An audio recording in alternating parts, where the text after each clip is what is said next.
আচ্ছা, শুরু করে দিই নাকি? বাকি রাস্তা জি থাকবে। স্যার। আচ্ছা, দেখো। তাহলে আমাদের কি হবে? এফ অফ জেড, তাহলে কি ছিল? এই যে মাইনাস কি এফ অফ জেড, তাহলে এফ অফ জেড সমান এখানে কি দেওয়া আছে? জেড বার, তাহলে কি আসবে? মাইনাস জেড বার, নিচে আসবে কি ডেল জেড। ওকে।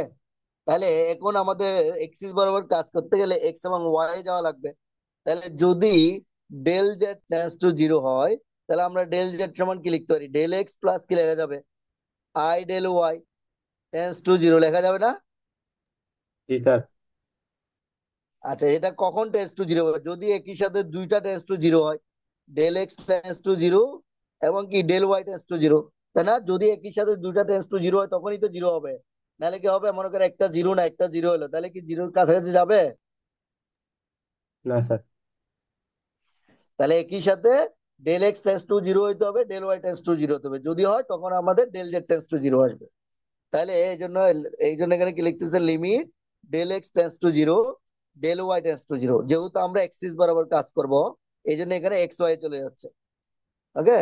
তারপর যে, তাহলে এখন এক্স ওয়াই যাও, জেড সমান কি লেখা যাবে? X plus i Y. আর ডেল জেড সমান কি লেখা যাবে? Plus del X plus I del Y minus, তারপর কি আছে? জেড বার, তাহলে জেড সমান কি লেখা যাবে? এক্স প্লাস আই ওয়াই বার।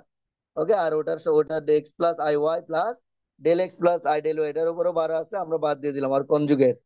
আর এই ডেল জেড সমান কি লেখা যাবে? Del X plus I del Y. Okay. জি স্যার। আচ্ছা, এখন এই যে এক্স প্লাস আই ওয়াই, এটার কনজুগেট কি হবে? এক্স প্লাস আই ওয়াই এর কনজুগেট কি? এক্স মাইনাস আই ওয়াই, তাই না? জি স্যার। প্লাস এই যে del X plus I del Y, এটার কনজুগেট কি হবে? Del X minus I del Y. জি স্যার বুঝছি। ঠিক আছে। তারপর হচ্ছে minus X plus i Y, এটার কনজুগেট কি হবে? এই যে এক্স মাইনাস কি আই ওয়াই, তাই না? জি স্যার। এখন দেখো, এই যে প্লাস এক্স, এই যে দেখো প্লাস এক্স, এই যে প্লাস এক্স মাইনাস এক্স কি হবে? ক্যান্সেল হবে। মাইনাস আই ওয়াই, এই যে দেখো minus minus plus i Y কি হয়ে যাচ্ছে? ক্যান্সেল হয়ে যাচ্ছে। তাহলে এখানে আর কি থাকবে? Limit del X tends to zero, del Y tends to zero. উপরে কি থাকবে? Del X minus I del Y. আর নিচে কি থাকবে? Del X plus I del Y, তাই তো? জি স্যার। আচ্ছা, এখন দেখো, আমরা কি কি নিয়ে কাজ করবো? এক্সিস নিয়ে কাজ করব, দুইটা এক্সিস বরাবর, এক্স এক্সিস এবং কি ওয়াই এক্সিস। তাহলে আমরা যখন এক্স এক্সিস বরাবর যাবো এলং দ্য এক্স এক্সিস, তখন এক্স এক্সিস এর উপর ওয়াই এর ভ্যালু কি হবে? জিরো হবে। জিরো হয়ে যাবে, তাই না? তাহলে ডেল ওয়াই কি হবে? এখানে জিরো। ঠিক আছে। আবার যখন ওয়াই এক্সিস বরাবর কাজ করব তখন কি এক্স এর ভ্যালু জিরো, তাই না? জি স্যার। তাহলে এখানে কি হয়ে যাবে? ডেল এক্স জিরো হয়ে যাবে। ওকে। তাহলে দেখো, যখন আমরা along the X axis, okay, along the X axis, তখন আমাদের কি হচ্ছে? If del Y equal to zero হয়ে যাচ্ছে। Okay. The required limit is, তাহলে ডেল ওয়াই যদি জিরো হয়ে যায়, লিমিটটা কার উপর ভেরি করবে এখানে? স্যার এক্স এর উপর। Del x. এক্স এর উপর। তাহলে del X tends to zero. তাহলে এই যে ডেল ওয়াই জিরো হয়ে গেলে উপরে এটা জিরো হয়ে যাবে, থাকবে কি ডেল এক্স। আর নিচে ডেল ওয়াই জিরো হয়ে গেলে এটা জিরো হয়ে যাবে, ওই পোর্শনটুকু। নিচেও থাকবে কি ডেল এক্স। তাহলে ডেল এক্স ক্যান্সেল হয়ে কি থাকবে? ওয়ান হয়ে ওয়ান যাবে, তাই হবে। না? জি স্যার। হ্যাঁ। সিমিলারলি আমরা ওয়াই এক্সিস বরাবর কাজ করি। তাহলে ওয়াই এক্সিস বরাবর যদি কাজ করি, তাহলে দেখো, তাহলে X Y equal axis zero. বরাবর ডেল এক্স হবে জিরো হয়ে যাবে। ওয়াই এক্সিস বরাবর ডেল এক্স কি জিরো। তাহলে if del X equal zero, তার রিকোয়ার্ড লিমিট ইজ, তাহলে ডেল এক্স জিরো হয়ে গেলে এখন কার উপর বেরি করবে লিমিটটা? ডেল ওয়াই এর উপর, তাই না? জি স্যার। তাহলে del Y tends to zero. তাহলে এখানে দেখো, ডেল এক্স যদি জিরো হয়ে যায়, তাহলে এখানে উপরে কি থাকবে? মাইনাস আই ডেল এক্স, তাই না? Minus i del by. হ্যাঁ। আর নিচে কি থাকবে? ডেল এক্স জিরো হয়ে গেলে আই ডেল ওয়াই, জি স্যার।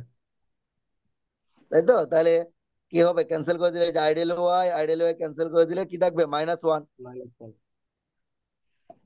আচ্ছা, তাহলে হইলো, সমান হইলো, একটা পাই এক্স এক্সিস বরাবর পাইলাম ওয়ান, ওয়াই এক্সিস বরাবর পাইলাম কি মাইনাস ওয়ান। তাহলে কি দুটা কি সেম হইলো? না স্যার। না স্যার ঠিক আছে। তাহলে কি ডেরিভেটিভ থেকে এক্সিস্ট করবে? না স্যার। না করবে না। স্যার। তাহলে ডেরিভেটিভ যদি এক্সিস্ট না করে তাহলে ফাংশনটাও কি হবে না, অ্যানালাইটিক হবে না। অ্যানালিটিক হবে না। ওকে, তাহলে দেখো আমাদের বলতেছে কি, এই যে সি তাহলে যে বলতেছে এখানে তারপর লিখবা so the derivative does not exist, that is F of Z equal Z bar is non analytic anywhere. Okay, এই লাইনটা ওই যে উপরের লাইনটা লেখার দরকার নাই, since the limit depends on the manner unit del Z tends to zero, এটা আর লেখার দরকার নাই। The derivative does not exist, এখানে এইভাবে লিখবা so the derivative does not exist, that is F of Z equal Z bar is non analytic anywhere. বুঝতে পারছো? হ্যাঁ স্যার, জি স্যার। আচ্ছা, তারপরে ম্যাথটা সিমিলার, এটা হচ্ছে হোমওয়ার্ক করবা। এই যে এফ অফ জেড ইকুয়াল কি দেওয়া আছে দেখো, 1 + z/, 1 - z, তাহলে কি বের করতে বলছে, dw/dz, মানে এটা ডেরিভেটিভ বের করতে বলছে। একই প্রসিডিউর, এই যে সেম ফর্মুলা দিয়ে করা যাবে না, এখানে করে দেওয়া আছে। জি স্যার, ফার্মাসাইট। এটা জি করলে স্যার। আসবে হচ্ছে 2/1 - z হোল স্কয়ার, এটা আসবে ডেরিভেটিভ করলে, এটা করে দেওয়া আছে। তারপর দেখো বি নাম্বার কি বলতেছে, ডিটারমাইন হয় F of Z is non analytic. বলো তো এটা কখন নন অ্যানালিটিক হবে? কালকে তো পড়াইছিলাম এটা, তাই না? কোন পয়েন্টে নন অ্যানালিটিক হবে? এই কথা বলতেছে তো,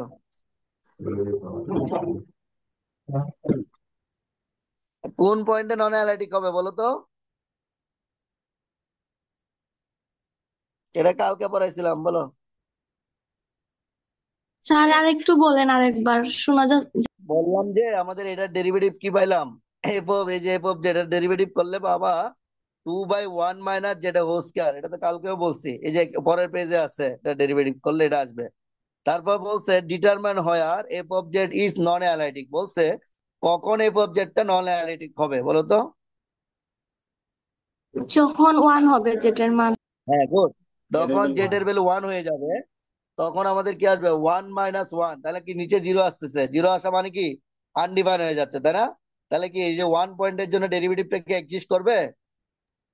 না স্যার। তখন নন অ্যানালিটিক হয়ে যাবে। তখন এই 1 পয়েন্টটাকে কি পয়েন্ট বলা হয়?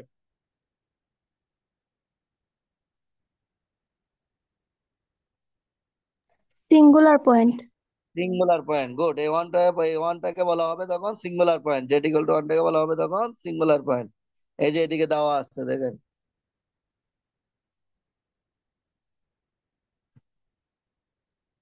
এই যে এখানে ডিটেলস ক্যালকুলেশন নাই, আমি এই যে পাশে ডিটেলস ক্যালকুলেশন সহ লিখে দিচ্ছি, ঠিক আছে? হ্যাঁ স্যার। এই যে ডেরিভেটিভ করলে পাওয়া যাবে 2/1 - যেটা হোল স্কয়ার, এই যে এখানে আমি করে দিচ্ছি ডিটেলস ক্যালকুলেশন। তারপর হচ্ছে এই যে নিচের পোর্শনটুকু এখানে আছে, এই যে দেখো, এই যে Z equal to 1 is a singular point of F of Z. এই যে হয় আর জেড ইকুয়াল টু 1 এ এই যে সকল পয়েন্টে সে অ্যানালিটিক হবে, অল ফাইনাইট ভ্যালুসে, শুধুমাত্র কি জেড ইকুয়াল টু 1 ছাড়া, এক্সেপ্ট জেড ইকুয়াল টু 1। তাহলে এখানে হচ্ছে আমাদের ডেরিভেটিভটা কি হচ্ছে, এক্সিস্ট করবে না, তখন এটা এই ফাংশনটা কি হয়ে যাবে, নন অ্যানালিটিক হয়ে যাবে। ঠিক আছে? জি স্যার। আচ্ছা, তোমাদের ক্লাস আছে এখন? হ্যাঁ স্যার, অ্যালগোরিদম। ক্লাস শুরু হয়েছে? না স্যার, স্যার। হ্যাঁ স্যার, স্যার লিঙ্ক দিচ্ছেন এখন জাস্ট। আচ্ছা, তাহলে আমি শেষ করে দেখো, তোমরা কি কালকে তাহলে অফলাইনে ক্লাস করবে না, তাই তো? হ্যাঁ স্যার, কেউ করতে চাচ্ছে না। দেখো, তোমাদের একটা কথা বলি স্বাধীন, আমরা যখন পড়ছি বুঝছো, আমরা টিচারদের হোয়াটসঅ্যাপে মেসেজ পর্যন্ত দিতে সাহস করে না, বুঝছো? তোমাদের তো এই ফ্লেক্সিবিলিটি গুলো আছে, স্যারদের সাথে মেসেজ দিয়ে কথা বলা বা ডিসকাস করা, বুঝছো? ঠিক আছে, এখন তোমরা যেহেতু করবা, আসবা না, তাহলে তখন জোর করে তো আর নেওয়া যাবে না। স্যার আমি তো যাবো, তাইলে কিন্তু স্যার ওরা তো আসতে যাচ্ছে না, আমার এটাকে তুমি দরকারও যাবা, আছে তো। ঠিক আছে, তোমাদের আমি দেখছি তোমাদের হচ্ছে শুক্রবার, আমি কেন বলছি কারণ তোমাদের শুক্রবারে এক্সাম নাই, আমি এই জন্য বলছিলাম। এই যে এই ক্লাসগুলো অনলাইনে অতটা ভালো করে, যেমন আমারও যেমন কষ্ট অনলাইনে বোঝানো, তোমরা হয়তো রেকর্ড দেখলে হয়তো বা যারা সিরিয়াস তারা হয়তো বা কয়েকবার দেখলে বুঝে যাবা, বাট এগুলো অনলাইনে আসলে এই কোর্স গুলো নেওয়াটা একটু টাফ। এগুলো অফলাইনে যতটি ইজিলি বোঝানো যায় বা যতটা ভালোভাবে বোঝানো যায়, অফলাইন অনলাইনে অতটা ভালো করে বোঝানো যায় না, ঠিক আছে? এখন যদি যেখানে না আসে তাহলে আমি হয়তো বা যদি অফিস টাইমে ফ্রি থাকি, অফিস, কারণ ওখানে তো ফ্যাকাল্টি রুমে অনেকের মাঝখানে দেবে অনলাইন ক্লাস নেওয়া যায় না, তাদের ডিস্টার্ব। যদি আমি ম্যানেজ করতে পারি অন্য রুমে, তাহলে হয়তো বা ওই 11টা থেকে 1টার মধ্যে আমি অনলাইনে ক্লাস নিব, ঠিক আছে? হ্যাঁ আর যদি স্যার। না পারি তাহলে ওকে স্যার। বিকালে 4টা থেকে 4টা, 4:30টার দিকে হয়তো বা নিব। বাট তোমরা যদি, এটা হয়তো আমার কষ্ট করা লাগবে আর কি, কারণ তোমরা তো যদি অনলাইনে আসতা তাহলে অফলাইনে ক্লাসটা করতে, তাহলে সেটা হয়তো না আর কি। তোমরা নিজেরাও বুঝতে পারতা ভালো করে টপিকস গুলো, ঠিক আছে? এই জন্য বললাম, আমরা যখন পড়ছি আমরা টিচারদের হোয়াটসঅ্যাপে মেসেজ দেওয়ার পর্যন্ত সাহস করতে পারি না, হ্যাঁ, বুঝছো? সরি স্যার, আমরা আপনার অনেক কষ্ট দিই স্যার। আর সমস্যা এখন এই যে তোমার আমি ওই সময় মেসেজ দিয়ে কেন বলছি যে আমরাও তো মনে করো রোজা রেখে অফিসে যাই, ক্লাস করি, সারাদিন ক্লাস নেই, আমাদেরও তো কষ্ট হয়, তাই না? তোমাদের আমি তো এই তোমাদের আমি তোমাদের যেহেতু ক্লাস ক্যান্সেল হয়ে গেছে, ঠিক আছে, হয়তো আমাদের 2টা শনিবার মিস যাওয়াতে হয়তো বা ক্লাসগুলো নেওয়া লাগতেছে, এই জন্য তোমাদের বললাম, নাহলে তো বলা লাগতো না। হ্যাঁ, কারণ এমনি রোজার রোজার মধ্যে ক্লাস করা আসলে কষ্ট, সেটা তো জানি, আমরা স্টুডেন্ট ছিলাম বা এখন আমরাও ক্লাস নিচ্ছি, আমাদেরও তো কষ্ট হয়। বাট এটা তো আসলে তো উপায় নাই, মানে তোমাদের কালকে ক্লাস শেষ, পরের দিন থেকে এক্সাম শুরু, এমন না যে পিএল আছে, পিএল এর মধ্যে নেওয়া যাবে, সেই সময়টাও নাই। এই জন্য বাধ্য হয়ে বলা বা বাধ্য হয়ে ক্লাসগুলো নেওয়া লাগে।